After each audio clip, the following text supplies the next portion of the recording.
The views expressed by the guests on this show are that of the individual guests.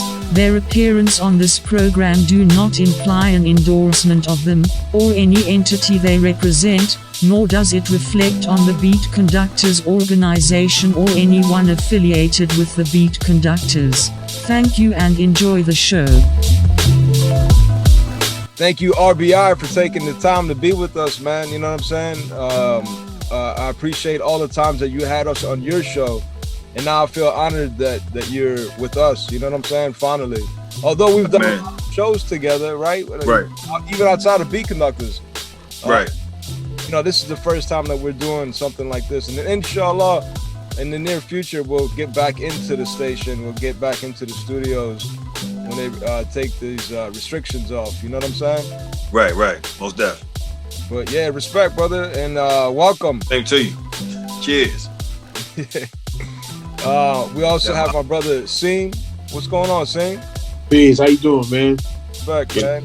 Getting ready for a long night tonight, man. I gotta meet some deadlines. Oh, yeah. I'm about to be painting all night. That's a good look. Yeah. Yeah.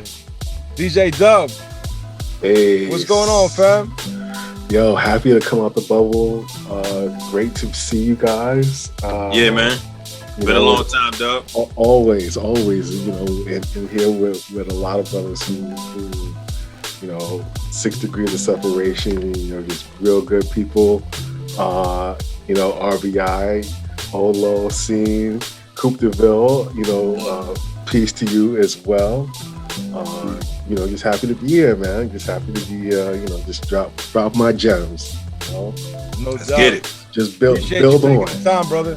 It's build been a on. minute, man, and this is pretty much your first time too. Although you've DJ'd beatkonductaz events and you've done shows with us, and I've done, you know, I came out to your show, but this is the first time on beat with ohlow, man. So I appreciate you taking the time. Hey. How are the babies, brother?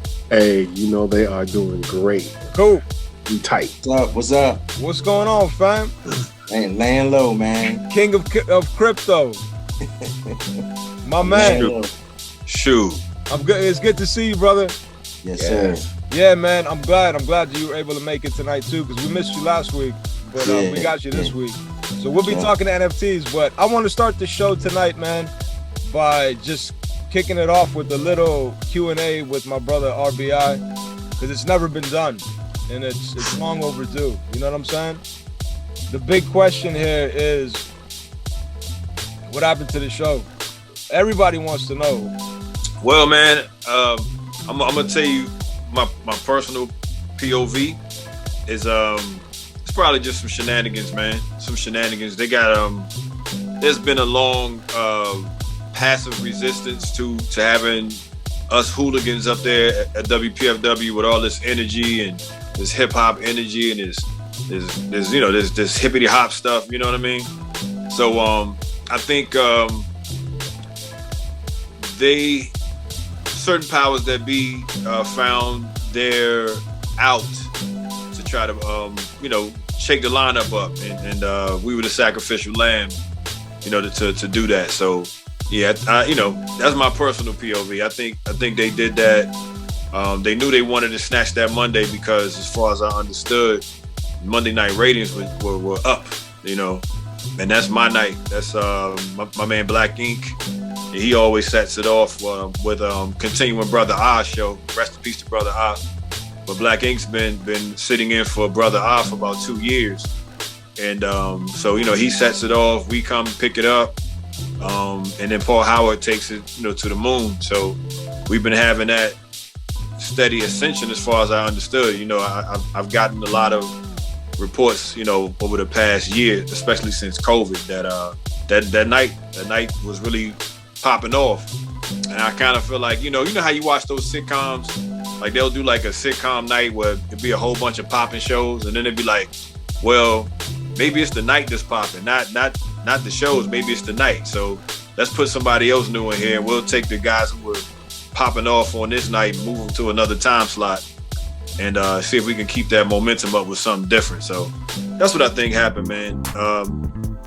We haven't really had a real good sit down, me and the PD.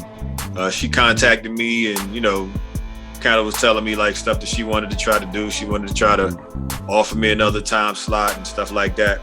But you know, we still got Ill Street on first Saturdays. You know what I mean? The thing that she tried to I guess hang her hat on, and hey, she could be right. Is we didn't always make our pledge goal. You know, we didn't always make our pledge goal. So you know, she kind of threw that up as a reason. You know what I mean? And I can't say much about that because I can't make nobody spend no money. All I can do is try to do the best show and you know, have the best associations, the best ideas, the best programming that we can have. And apparently we were doing that. You know what I mean? I mean, once again, keep in mind, we're still there on Ill Street. So Capital Ill is the show that got temporarily canceled at PFW. But we were doing Capital Ill since 2016. So it's been about almost 5 years. Oh, okay. Yeah. But in general, I've been at PFW.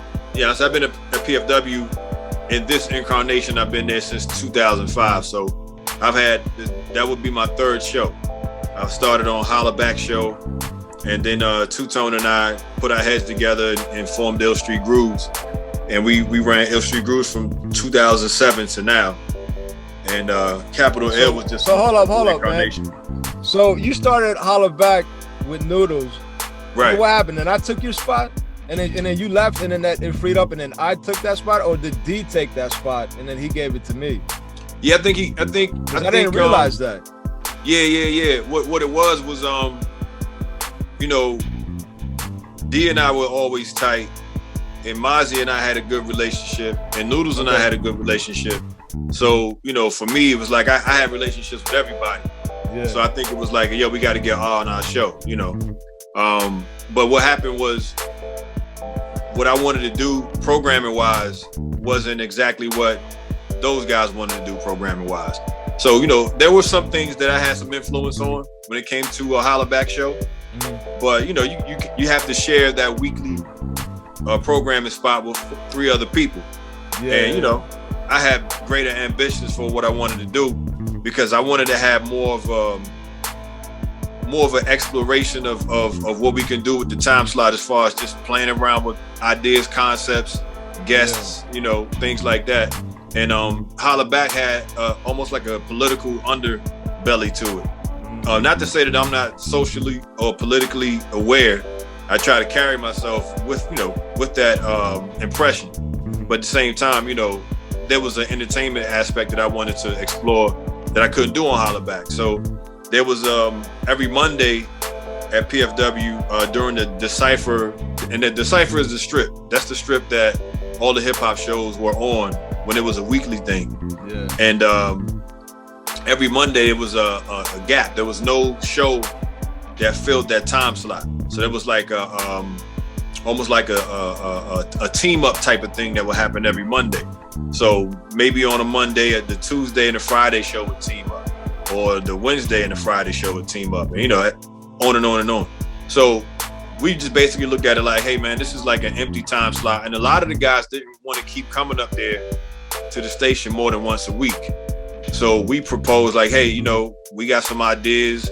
We could take that Monday and do something fly with it. So we wound up grabbing the Monday. And when I grabbed the Monday, I hung around Holla Back for a little bit, but I was kind of like, I don't really need to be doing both of these shows, especially if somebody else can come in and do that. So Dominic, DJ True, you know, kind of jumped in and got that in full, and then he pulled you in, which I thought was great. I actually, I seconded that when he got you up in there. Respect, brother. Respect. Yeah. Those were the days, man. Good days, man. Mm-hmm. And I wanted to do so much more. You know what I'm saying? I felt, even though I was already a grown man, I still felt like a little kid around everybody. And you know, I was always looking up. You know, like, yo, just throw me in, man. You know what I'm saying? But right. I didn't say much. I was real quiet back then. You know, and so, but yeah, those were the golden days for me too, man.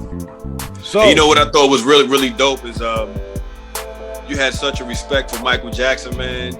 I really love how you pay homage to Michael so often on there, and it wasn't something that he had to die for. You know what I mean? I thought that was real dope, man. Because I'm a Michael fan too. So I was like, yeah, Ohlow's hitting that. He's hitting that. How can we get you into Radio Fairfax? Let's talk. I'm down. Let's talk. Yeah, make that happen, man. 2021. Yeah, I've been around that way probably like 3 or 4 times in the last 3 weeks because I've been hitting that micro center up over there. You know, also, okay. Yeah. Yeah, that's what's up, man. Yeah. Exactly what you're talking about. Yeah, I'm not gonna drag it out, man, but I appreciate you coming to the show. And I see Shawn tapped in, man. Peace, Shawn. Hey, what's up, man? I had to drop. I had to come in, man. I know if you saw me online, you were like answering posts. You were like, he said he couldn't come and he's on Instagram. I hadn't been on Instagram in like 2 months, man. I've been working, so. Hey, man, that's a good thing, Mr. Perry. How you doing, bro? Good, man. Good to see you, brother. Good to see everybody, man. You too. Yeah. Too. Good to hear your story. Look, Ohlow trying to get you out to the radio station. Let's do it, man. Inshallah, inshallah. Yeah. I mean, there's to be honest, man. When I left PFW, you know what I'm saying? It was kind of the same thing. There were some issues, whatever. And what I found at Radio Fairfax,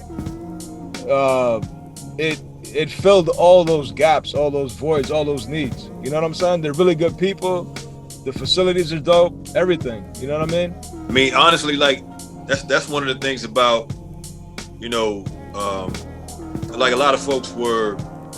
Well, first of all, I'm happy that a lot of people were kind of, you know, upset, and you know, some people expressed like very, very deep anger that our show got cut. You know. Yeah. But the other thing whack, I always man. thought of, yeah, no doubt. Without question. I just want to say this real quick because, you know, I still during COVID I listened to PFW, but even pre-COVID I would be out and about a lot, so I listened to PFW, and there's a lot of programming that came onto PFW recently that first of all doesn't fit. You know what I'm saying? Word. Well, see, I was saying though is like I was already in that frame of already noticing like behind the scenes I'm doing my thing, right? This is before COVID. Of course, COVID was a different thing, man. COVID really took me in a different space. So, you know, it slowed everybody down. It really slowed me down. So I've been kind of like working my way back into a flow state. That's the phrase I like to use, a flow state, right? But I was already thinking ahead as when I consume media, I'm consuming media from the internet most of the time anyway. You know, so unless my show is on or somebody else's show that I really like, I don't even really turn the radio on unless I'm driving somewhere in the car. And if I don't feel like veering away from whatever programming I was listening to on the web, I'll just stay on the web. You know, I'm on YouTube, you know, I'm on whatever streaming site is giving me what I'm looking for at that particular time. So I just started saying to myself, man, it's time to gear up and start doing stuff exclusively for the web. Aside from Mixcloud, I would do stuff on Mixcloud, but aside from Mixcloud, I haven't launched the YouTube channels yet. You know, I got 3 YouTube channels that we've been working on, you know, stuff like that. You know, everybody's also looking at Twitch and things like that. You know, I got a couple of Twitch accounts, you know, just getting things together to bring some ideas, some programming. It's not necessarily radio, but it's interesting, culturally relevant content, you know, in different genres, you know, so been working on that anyway. So, yeah.